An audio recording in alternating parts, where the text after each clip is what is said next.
চট্টগ্রামে এবারও কম দামে বিক্রি হয়েছে কোরবানি পশুর চামড়া। আকার ভেদে অধিকাংশ স্থানে প্রতি পিস গরুর চামড়া ১৫০ থেকে ৫০০ টাকার মধ্যে বিক্রি হয়েছে।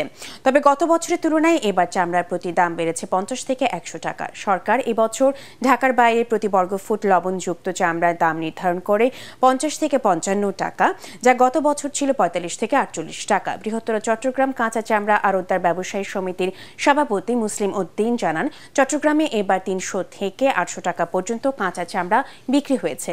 নগরীর আতুরার ডিপো এলাকায় এসব চামড়া লবণ দিয়ে সংরক্ষণে এখন ব্যস্ত ব্যবসায়ীরা। আগামী সপ্তাহ থেকে এসব চামড়া ঢাকা ও চট্টগ্রামের ট্যানারি মালিকদের কাছে বিক্রি আশা করছেন তারা। এবং কোনো জায়গা থেকে মাল ফেলতে হয় নাই, সব জায়গায় আমরা ইনশাল্লাহ লবণ দিয়ে মালকে ভালো করে রেখে দিচ্ছি এবং মজবুত করছি।